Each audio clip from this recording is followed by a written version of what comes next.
Hey guys, நேற்று வந்து சித்திரை 1 தமிழ் வருடத்தோட முதல் நாள் அப்படிங்கிறதுனால முக்கணிகள் வச்சு வந்து கனி காணுறது அப்படின்னு சொல்லுவாங்க.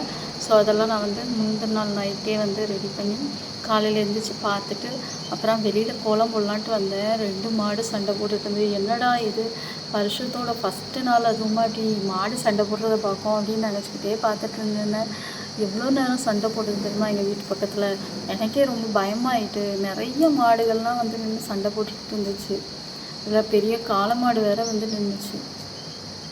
ரொம்ப நேரமாக அந்த சைடே ஓடிட்டு இருந்தது. நான் வேறு என்னோடய வண்டியை வேறு வெளியில் விட்டுட்டேன்னா உடனே வந்து எனக்கு பயமாக இருந்துச்சு. என் வண்டியை வேறு தள்ளி விட்டுமோட்டு.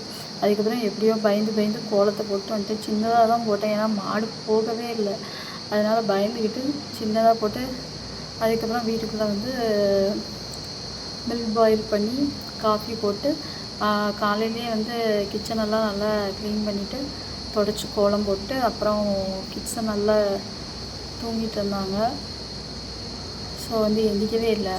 ஸோ ஃபஸ்ட்டு டே சீக்கிரம் எழுந்திரிச்சு குளித்து ப்ரேயர் பண்ணணும்ல. ஸோ வீட்டில் வந்து அவங்கள எழுப்பி பார்த்தேன். இதுக்கப்புறம் கொஞ்சம் கழிச்சு எழுந்திரிச்சிட்டாங்க. அப்புறம் நான் குளிச்சுட்டு வந்து அப்படியே வந்து நம்ம சும்மா லைட் மேக்கப் போட்டோம்.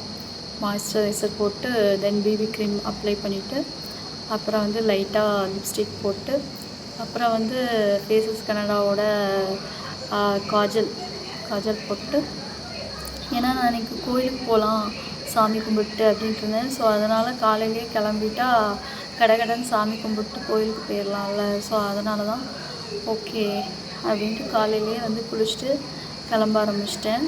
பூஜை பண்ணிவிட்டு அப்படியே கிளம்பிடுவோம் அப்படின்ட்டு. ஸோ வந்து அப்படி காஜல் போட்டுட்டு அப்படியே வந்து கிளம்ப ஆரம்பித்தேன். ஸோ வந்து டைம் வந்து இன்னமும் ரொம்ப நேரம் இருக்கிற மாதிரியே இருந்துச்சு. ஏன்னா நான் அன்றைக்கி சீக்கிரமே எழுந்திரிச்சிட்டேன். 6 o'clock தான் எழுந்திரிச்சேன். பட் வந்து இருந்ததில்ல டைம் அதிகமாக அந்த மாதிரி இருந்துச்சு. ஸோ கொஞ்சம் சோம்பேறித்தனமாக தான் கிளம்பிக்கிட்டு இருந்தேன். மெதுவாக அப்படியே வந்து ஏன்னா காலேஜும் லீவாக டைமே போகலை அப்படின்ட்டு அப்படியே மெதுவாக கிளம்பிக்கிட்டே இருந்தேன். கிளம்பிட்டு லாஸ்ட்டாக ஜிம்முக்கு வியர் பண்ணேன். என்ன இருந்தாலும் நம்ம வந்து என்ன தான் வந்து மேக்கப் பண்ணாலும் அதுக்குள்ள அந்த ஜுவல்ஸை வந்து வியர் பண்ணும்போது தான் ஒரு அழகே வருது. ஸோ வந்து அந்த ஜிம்கே போட்டோன்னே தான் என் முகமே எனக்கு பார்க்குற மாதிரி இருந்துச்சு. அதுக்கப்புறம் வந்து பொட்டு வச்சுட்டு அப்புறம் வந்து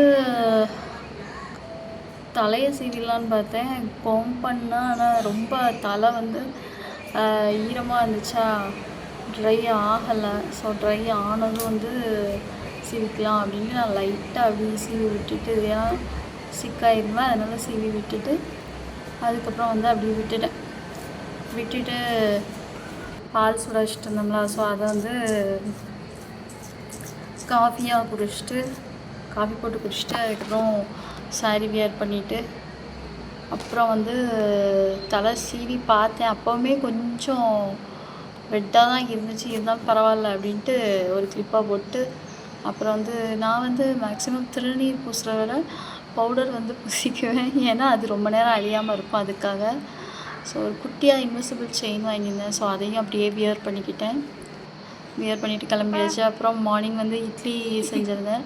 இட்லியும் கோகோனட் சட்னியும். ஸோ அதை வந்து நாங்கள் சாப்பிட்டுட்டு அப்புறம் வந்து கோயிலுக்கு போகலாம் அப்படின்ட்டு பூஜை பண்ணியாச்சு. பூஜை பண்ணிட்டு தான் அதுக்கப்புறம் வந்து இது பண்ணிச்சு. தமிழ் புத்தாண்டு நல்வாழ்த்துக்கள். எல்லாரும் ஜாலியாக இருங்க, ஹாப்பியாக இருங்க. தமிழ் புத்தாண்டு வாழ்த்துக்கள். லைக் பண்ணுங்க, ஷேர் பண்ணுங்க, சர்ப்ரைஸ் பண்ணுங்க. சர்ப்ரைஸ் இல்லை, சப்ஸ்கிரைப்.